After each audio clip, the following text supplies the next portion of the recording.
আজকে আমার প্রথম গল্প ভ্যানিশ। তখন ইংরেজ আমল একটি দূরপাল্লার ট্রেনের ফার্স্ট ক্লাস কম্পার্টমেন্টে দুজন যাত্রী ভ্রমণ করছেন এবং কোনো অজানা কারণে কম্পার্টমেন্টের আলোটি কেমন নিবু নিবু হয়ে জ্বলছে।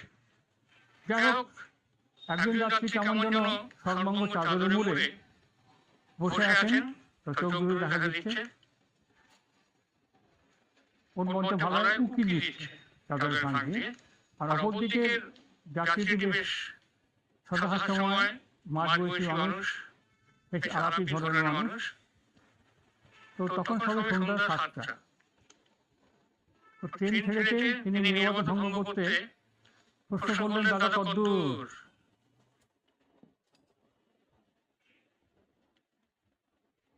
ওপর থেকে একটা অদ্ভুত গলার আওয়াজ এলো, ফ্যাসফ্যাসে গলা। না, তিনি ব্যাপারটা গুরুত্ব দিলেন না, কারণ ভাবলেন যে হয়তো হতে পারে তার ঠান্ডার ধাত আছে বা গলার কোনো সমস্যা রয়েছে।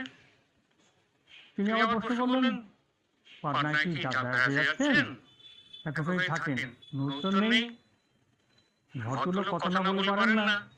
তিনি শেষে মোক্ষম প্রশ্নটি করলেন, দাদা কি ভূতে বিশ্বাস করেন? ভূত দেখেছেন কখনো? এবার সামনের যাত্রীটি নড়ে চড়ে বসল। অদ্ভুত খিলখিলে ফ্যাসফ্যাসে গলায় প্রশ্ন করলেন, আপনি কি ভূত দেখেছেন কখনো? আপনি কি ভূতে বিশ্বাস করেন? অপর যাত্রীটি বললেন, অবশ্যই করি। আমি 100% ভূতে বিশ্বাস করি, তবে দেখিনি কখনো।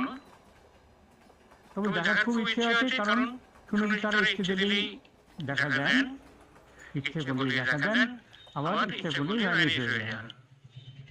তার মুখের কথা শেষ হতে না হতেই কম্পার্টমেন্টের আলোটি অজানা কারণে কাঁপতে কাঁপতে নিভে গেল। সেই মুহূর্তেই অদ্ভুত খিলখিলে হাসি প্রতিধ্বনিত হতে থাকলো।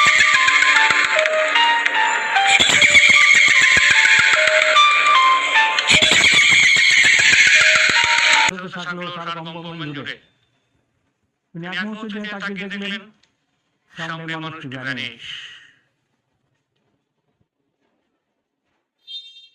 তিনি সঙ্গে সঙ্গে জিয়াসি আলো জ্বাললেন, ঢেলে দেখলেন এই সহযাত্রীটির সারা কম্পার্টমেন্টে চিহ্ন মাত্র নেই।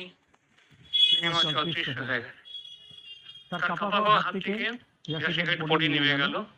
তবে কি তার কাছে এখনো সেই অদ্ভুত হাসি অনুরণিত হচ্ছে। এরপরে ঘটনা অবশ্যই আমার জানা নেই, কারণ এরপরে ভদ্রলোকের সফর কতটা আনন্দময় হয়েছিল, কতটা তিনি ভালোভাবে সফর করতে পেরেছিলেন, এটা আমার জানা নেই। আর লেখকও সেরকম জানাননি, কারণ এটা বিশ্বের সব থেকে ছোট ভূতের গল্প। আশা করি আপনাদের ভালো লাগবে। ভালো লাগলে অবশ্যই আমাকে জানাবেন, আপনার মতামত জানাবেন, লাইক দেবেন, শেয়ার করবেন। ধন্যবাদ, নমস্কার।